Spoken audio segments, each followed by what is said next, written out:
পৃথিবীতে এমন একটি প্রাণী আছে যে কখনো মরে না, যে বৃদ্ধ এবং মৃত্যুর মতন নিয়মকেও অস্বীকার করে, আর এর রহস্য বদলে দিতে পারে মানব চিকিৎসার ভবিষ্যৎ।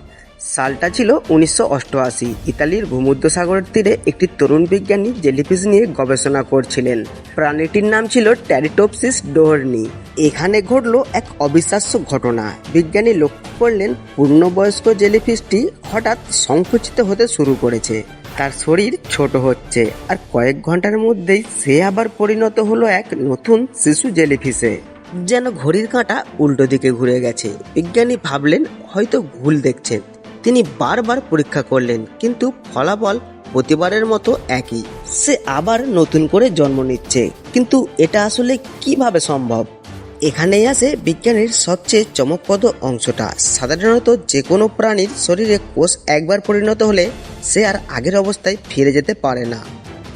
একটি চোখের কোষ সবসময় চোখের কোষই থাকে, একটি পেশির কোষ সবসময় পেশির কোষই থাকে। এটাই প্রকৃতির নিয়ম। কিন্তু এই জেলিফিশ সেই নিয়ম ভাঙে। বিপদে পড়লে, অসুস্থ হলে বা বুড়ো হলে সে একটি বিশেষ প্রক্রিয়া চালু করে। বিজ্ঞানের ভাষায় এর নাম ট্রান্সডিফারেন্সিয়েশন। এই প্রক্রিয়ায় তার পরিণত কোষগুলো নিজেকে সম্পূর্ণ রিসেট করে একদম জিরো থেকে শুরু করে, ঠিক যেন এক কম্পিউটারের অপারেটিং সিস্টেম মুছে আবার নতুন করে ইনস্টল করা হচ্ছে। আর এই রহস্যটাই এখন মানুষের দীর্ঘায়ু আর রোগমুক্ত ভবিষ্যতের আশা জাগাচ্ছে। বিশ্বের শীর্ষস্থানীয় ক্যান্সার গবেষকরা এখন এই ছোট্ট জেলিফিশের দিকে মনোযোগ দিচ্ছেন। কারণটা সহজ, ক্যান্সার হলো অনিয়ন্ত্রিত কোষ পরিবর্তনের রোগ, আর এই জেলিফিশ কোষ পরিবর্তনকে নিয়ন্ত্রণ করতে পারে নিখুঁতভাবে। যদি বিজ্ঞানীরা বুঝতে পারেন ঠিক কোন জিনগত সংকেত এই প্রক্রিয়া চালু করে, তাহলে হয়তো একদিন মানুষের শরীরও ক্ষতিগ্রস্ত কোষকেও রিসেট করা সম্ভব হবে। বৃদ্ধজনিত রোগ, অ্যালজাইমার, এমনকি ক্যান্সারের চিকিৎসায় এটি বিপ্লব আনতে পারে।